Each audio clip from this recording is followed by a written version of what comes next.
Yuna always thought she knew her husband, Taeho, was a quiet man who worked at Orbital Station 12. He checked cargo ships that came and went from the station. It was a simple job. Nothing exciting.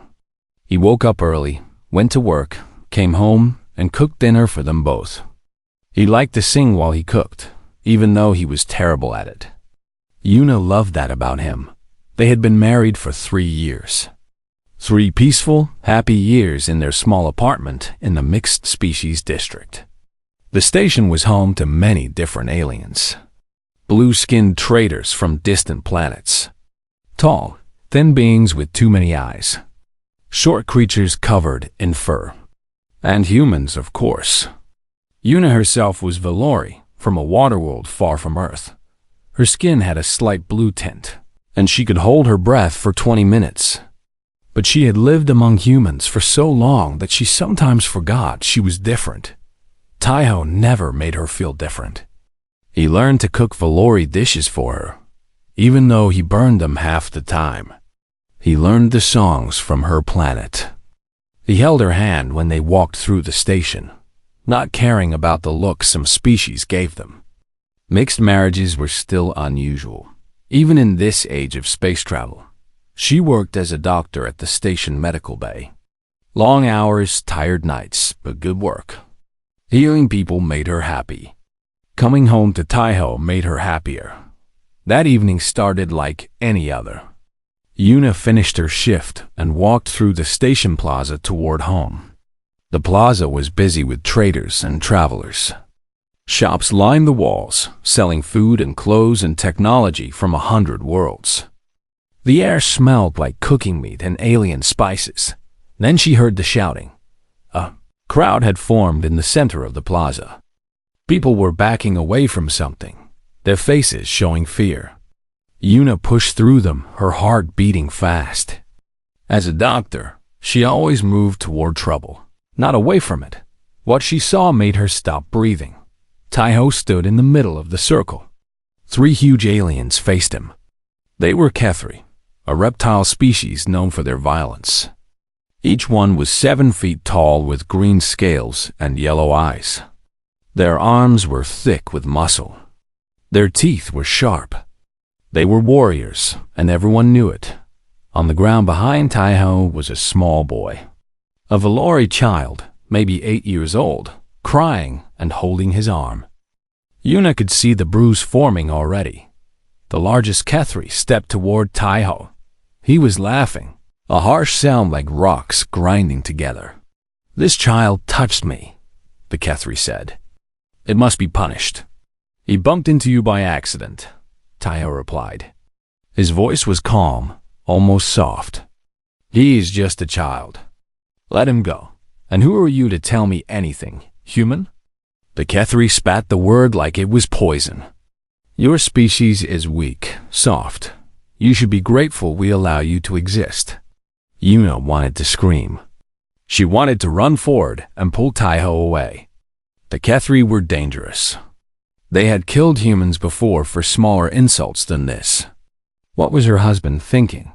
But Taeho did not move. He stood between the aliens and the child like a wall. "I am asking you politely," Taeho said. "Walk away." The Kethri laughed again. His 2 companions joined him. The sound echoed through the silent plaza. Everyone was watching. No one was helping. "Politely?" The Kethri showed his teeth. "I will teach you what happens when humans forget their place." He swung his massive arm at Taeho's head. What happened next, Yuna could not explain. Not then, not ever. Taeho moved. But it was not normal movement. It was like watching water flow or wind blow or lightning strike. One moment, he was standing still. The next moment, the Kethri's arm was twisted behind his back, and the alien was screaming in pain. The other 2 Kethri attacked together. Taeho moved again. A step to the left. A hand pushing one alien into the other. A quick strike to a throat. Another to a knee. In less than 5 seconds, all 3 Kethri were on the ground, groaning and unable to stand. Taiho had not even changed his breathing. He turned and helped the Valori boy to his feet. He checked the child's arm gently, the same way he checked if dinner was too hot before serving it to Yuna. Then he looked up, and his eyes found hers across the crowd. Yuna saw two things in those eyes. First, she saw her husband, the man who made her breakfast, the man who held her when she was sad, the man who told her bad jokes until she laughed. Second, she saw something else, something cold and hard and very, very dangerous, something that had been hiding behind his gentle smile for 3 years. Taiho walked toward her. The crowd parted for him like he was fire and they were dry grass. No one spoke. No one moved. He stopped in front of her. Up close, he looked the same as always. Same kind face. Same warm eyes. But Yuna knew that everything had changed. "We should talk," he said quietly. Yuna nodded. She could not find words. They walked home in silence. Behind them, station security finally arrived to help the Kethri. But no one followed Taiho. No one even looked at him directly. Yuna held her husband's hand as they walked. His hand felt the same as always, warm and gentle and familiar. But now she wondered what those hands had done before they learned to cook her dinner. She wondered who her husband really was, and she was afraid of the answer. Their apartment felt different now. Yuna sat on the bed and watched Taiho make tea. His movements were the same as always. Fill the kettle. Heat the water. Place the cups just so. But she saw it differently now. Every movement was too smooth, too controlled, too perfect. How had she never noticed before? Taiho brought her tea and sat across from her. He did not drink his own. He just held the cup and waited. "Ask me," he said. "Whatever you want to know." Yuna's hands were shaking. The tea rippled in her cup. "What are you?" "I am your husband." His voice was gentle. "That has not changed. Taiho, please." He was quiet for a long moment. Then he set down his cup and looked at her directly. For the first time since she had known him, he looked tired. Not in his body, but somewhere deeper. In his soul. "Have you heard of the siege of Proxima?" he asked. Everyone had heard of it. 20 years ago, monsters came from deep space. They were called the Drath, insect creatures. Thousands of them, millions of them. They attacked the human colonies around the star Proxima Centauri. 40 million people lived there. The Galactic Council said they were already dead. No help was sent. No rescue was planned. But somehow, impossibly, the colonies survived.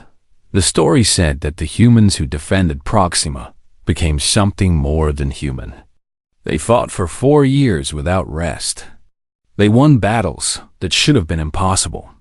By the end, the Drath were destroyed, but the defenders were changed forever. "I was there," Taiho said. "I was 16 years old when the Drath came."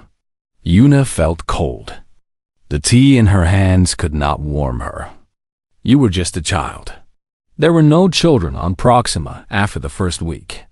Only survivors. He looked down at his hands. "The things we had to do to survive.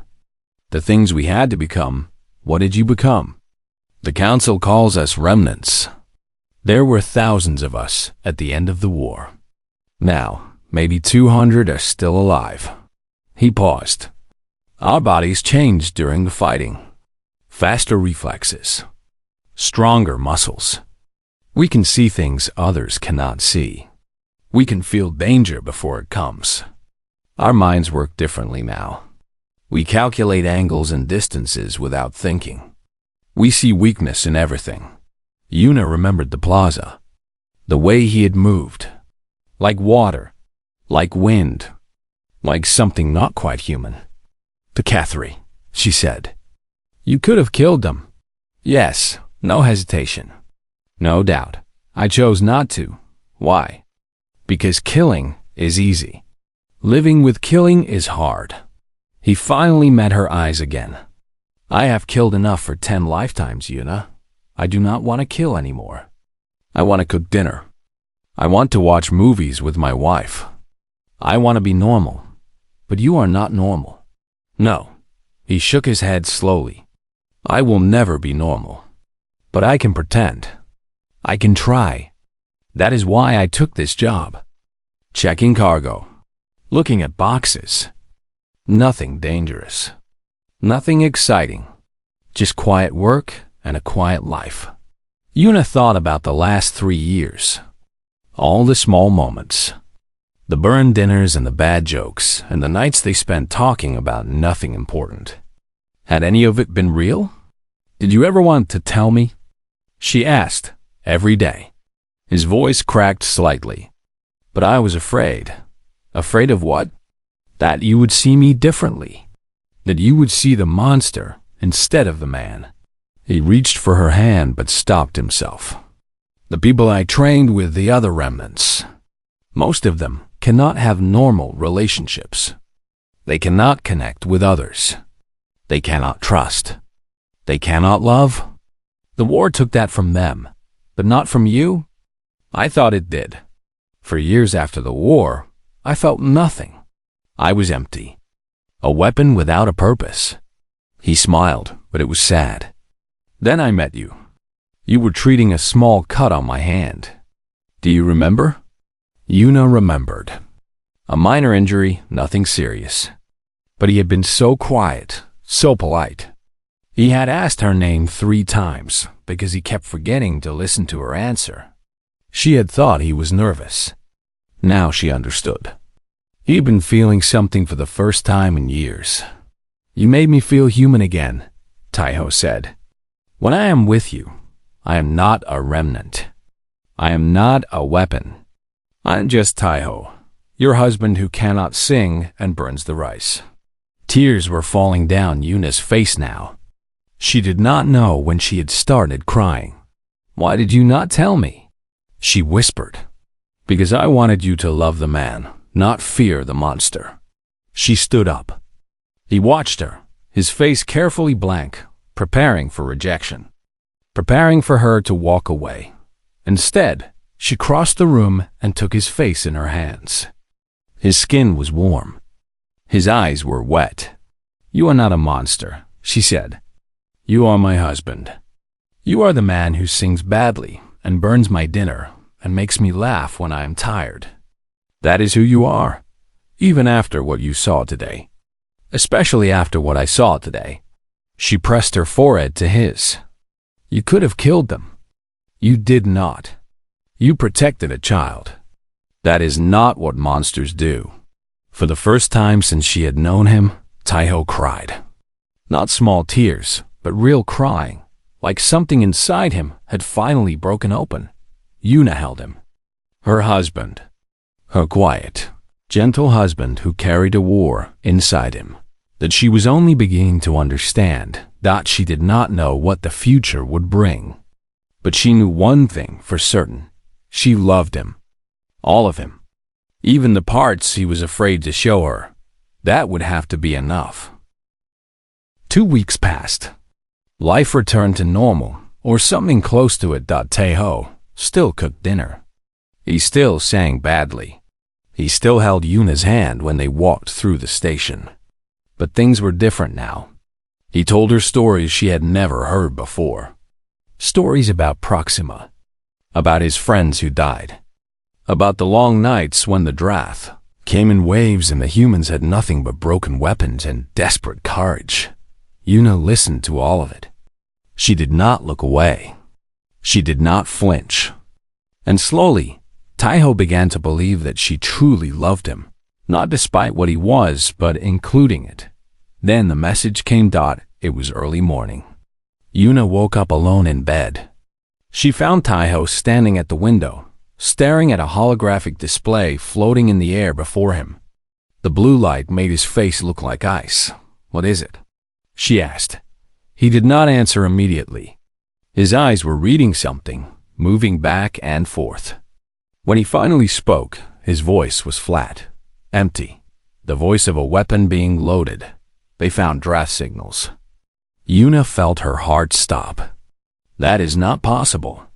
The Drath are dead. We thought so too. He turned off the display. They are not dead. They were hiding, building their numbers. And now they are coming back. Where? A colony world called Hana 7, 12 million people. Mostly farmers. Families. He paused. Children. Yuna saw it in his face before he said it. The decision was already made. It had been made the moment he read the message. The council is calling in the remnants, Taiho said. All of us who can still fight. How many? 147 answered the call. More may come. He looked at her finally. His eyes were sad but determined. I have to go. Yuna wanted to argue. She wanted to beg him to stay. She wanted to lock the door and pretend the message never came. But she knew her husband. She knew what he would do if 12 million people needed help. How many Drath? She asked. Early estimates say 2 million. Maybe more. The numbers were impossible. 100 humans against 2 million monsters. It was not a battle. It was a sacrifice. You will die, she said. The words hurt to speak. Maybe. Taiho nodded slowly. Probably. But if we do not go, those people will definitely die. All of them. Every man, woman, and child on Hana 7. His jaw tightened. I know what the Drath do to colonies. I saw it at Proxima. The things they do before they kill you. Death is a mercy. Yuna closed her eyes. She saw the Valori boy in the plaza, crying and afraid. She multiplied that image by 12 million. When do you leave? She asked. Tomorrow. Tomorrow. One more day. One more dinner. One more night in his arms. And then he would fly toward almost certain death, and she would wait and hope and probably never see him again. Unless. I am coming with you, she said. Taiho's eyes widened. No, absolutely not. I am a trauma surgeon. You will need doctors. You will be in danger. So will you. She stepped closer to him. I did not marry you to watch you die alone. If you fight, I will be there. If you fall, I will be there. That is what marriage means. Yuna, please, do not ask me to sit here and wait for news that will never come. Her voice was firm now, stronger than she felt. Do not ask me to imagine your death 1,000 times. I cannot do it. I will not. Taiho was quiet for a long time. She could see the war inside him. The soldier who wanted to protect her. The husband who could not say no to her. The man who was terrified of losing the only good thing in his life. Finally, his shoulders dropped. The soldier lost. The husband won. The medical ships stay behind the front lines, he said quietly. You will not be in direct combat. I understand. If I tell you to run, you run. No arguments. No waiting. You run. I understand. And if I... He stopped. Started again. If I do not come back, you do not stay to look for me. You get on a ship and you go home. Promise me. Yuna wanted to promise. She wanted to say the words he needed to hear. But she could not lie to him. Not now. I promised to try. She said it was not enough. They both knew it. But it was all she could give. Taiho pulled her into his arms. He held her tight, tighter than he had ever held her before. She felt his heart beating against hers. Fast and strong and alive. I do not deserve you, he whispered. Probably not. She managed a small smile against his chest. But you are stuck with me. They stood like that for a long time, holding each other in the blue light of morning. Outside the window, ships moved through space, going about their normal business. Traders and travelers and people living ordinary lives. Tomorrow, they would join a war that most of the galaxy did not even know was coming. Tonight, they were just a husband and wife. holding on to each other while they still could. Yuna closed her eyes and memorized the feeling of his arms around her. She had a feeling she would need that memory in the dark days ahead. The draft came at dawn. Yuna was in the field hospital when the first wave hit. She heard it before she saw it. A sound like thunder, but wrong. Too sharp. Too hungry. Then the screaming started. She had been on HFY 7 for 3 days. 3 days of preparation. 3 days of watching the remnants train and plan and sharpen their weapons. 3 days of memorizing Taiho's face because she did not know if she would see it again. The remnants did not look like soldiers. They looked like ordinary people. Old and young. Men and women. Some smiled and laughed. Others sat alone and stared at nothing. But when the draft signals were detected approaching the planet, something changed. Their faces became empty. Their eyes became cold. They stopped being people and became something else. Weapons. Living weapons. Taiho had kissed her before he left for the front line. A gentle kiss, like all his kisses. Then he walked away without looking back. She understood why. If he looked back, he might not have the strength to keep walking. Now the battle was raging somewhere beyond the hills, and Yuna had work to do. The wounded started arriving within the first hour. Some walked. Some were carried. Some were dragged. The injuries were terrible. Burns and cuts and broken bones. Missing limbs. Missing pieces of flesh. Yuna had seen many things in her years as a doctor. Nothing prepared her for this. The remnants were different from normal patients. They refused pain medication. They demanded to return to battle, even when their bodies were falling apart. One man with his arm hanging by threads of muscle asked Yuna to cut it off so he could fight one-handed. She did it. What else could she do? A woman was brought in with a hole in her stomach.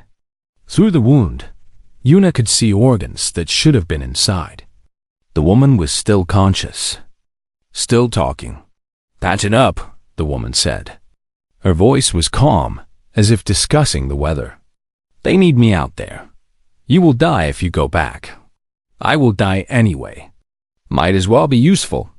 The woman grabbed Yuna's arm. Her grip was impossibly strong. "You are Taiho's wife." Yuna nodded, surprised. "He talks about you. All the time. On the ship here, during planning, in quiet moments." The woman smiled. "He said you made him believe he could be more than a weapon." Yuna's eyes filled with tears. "He said that?" "Many times." The woman's grip weakened. "Tell him." Tell him Jian said he was the best of us. The best because he learned to love again. Jian died 3 minutes later. Yuna could not save her. The damage was too great. But she held the woman's hand until the end, and she memorized the name, Jian. She would tell Taiho about Jian. If Taiho survived, the battle lasted 9 hours. 9 hours of endless wounded. 9 hours of blood and screaming and death. Yuna lost count of how many patients she treated. She lost count of how many she lost.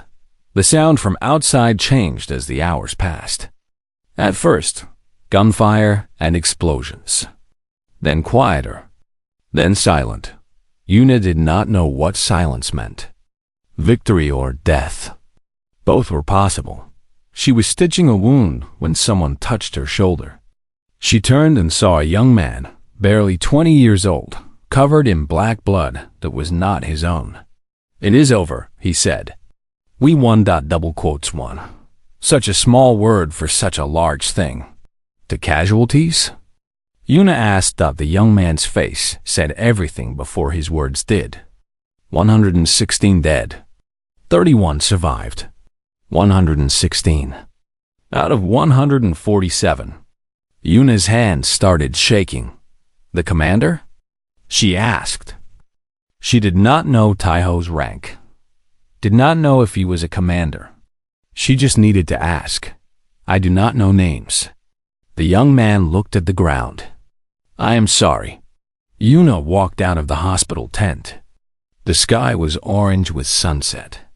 The air smelled like smoke and something else, something chemical and wrong. In the distance, she could see the battlefield. Piles of bodies. Drath corpses stacked like mountains. And among them, human shapes. Still, broken. She walked toward the battlefield. Someone called after her, but she did not stop. She needed to find him. She needed to know.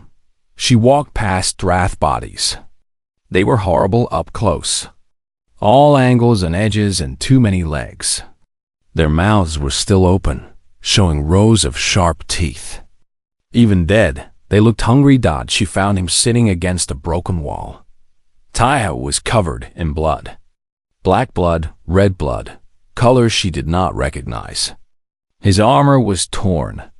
His weapons were gone. His hands rested on his knees, palms up, empty. He was staring at nothing.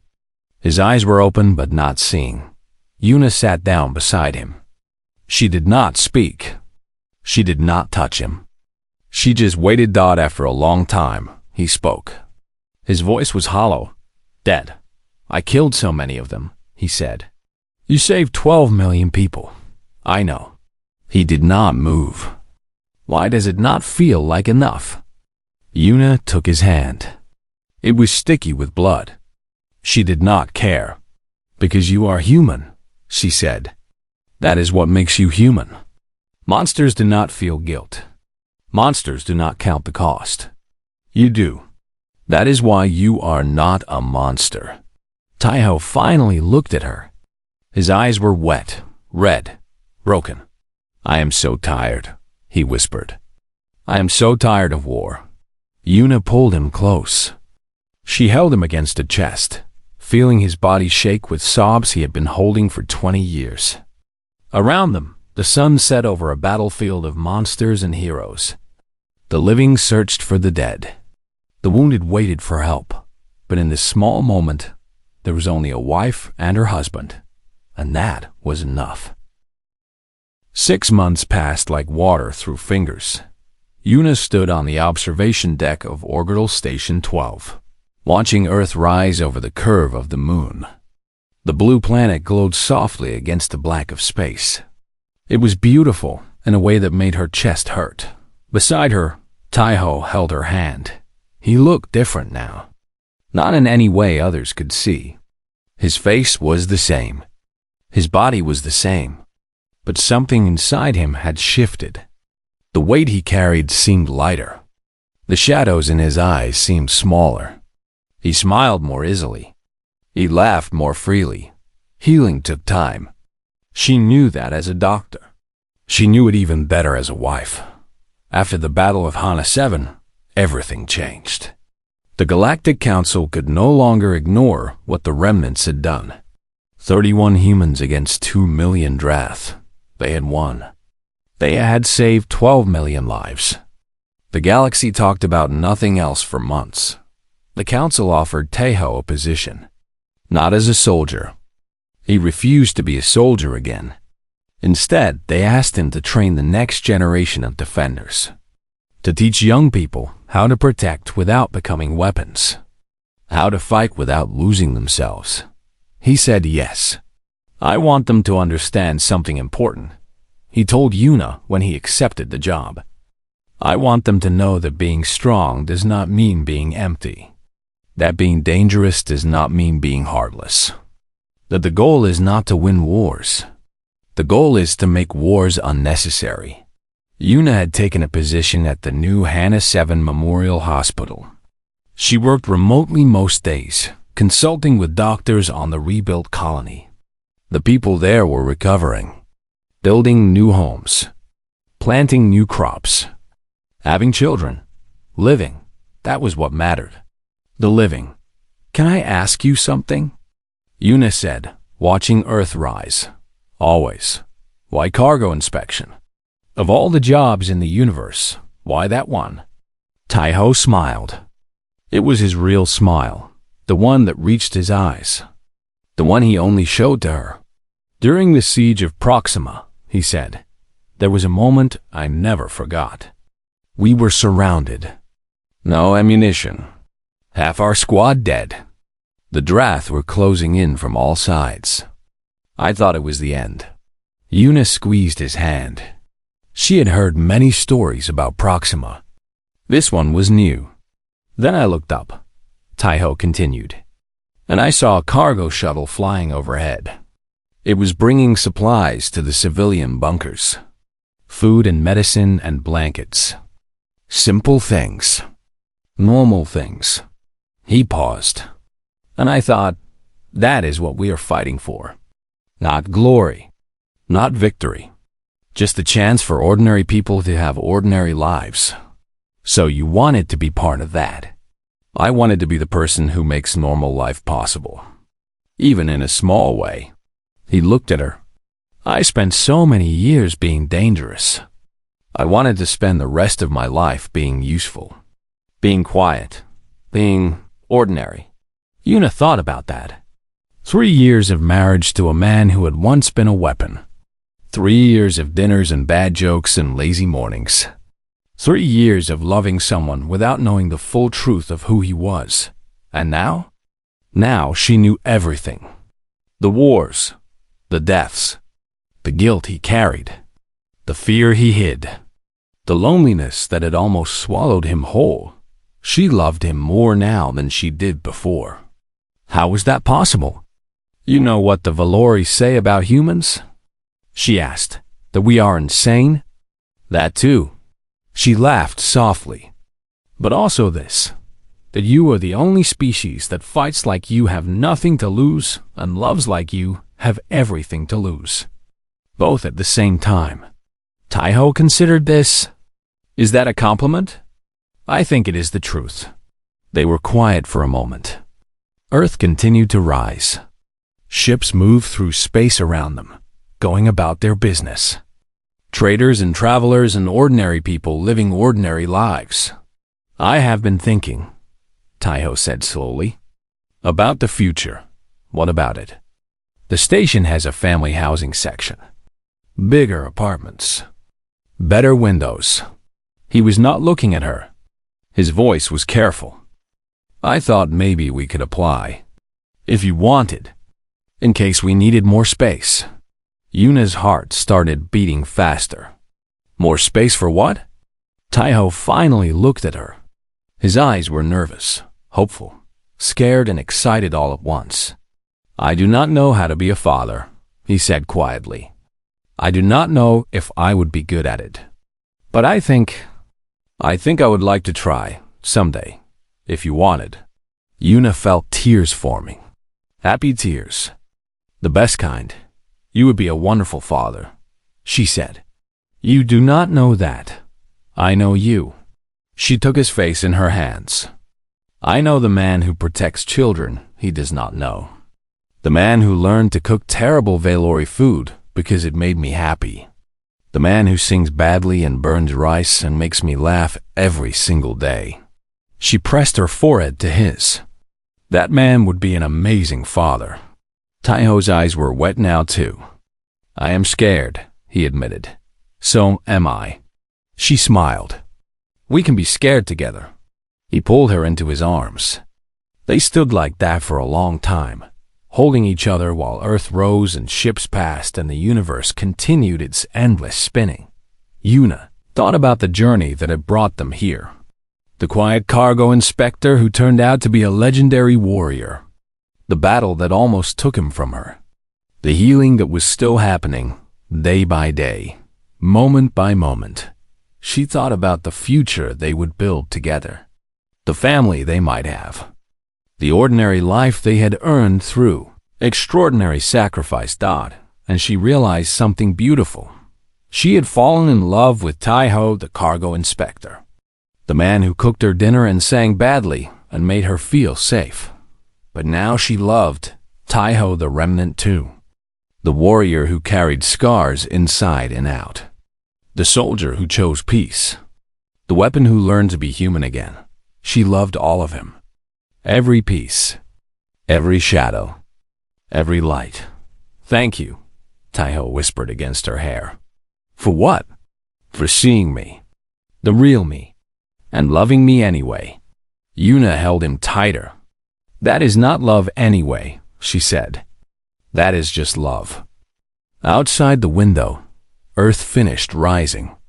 The blue planet hung in space like a promise. Like hope.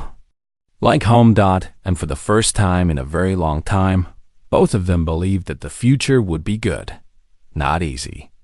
Never easy. But good. Together.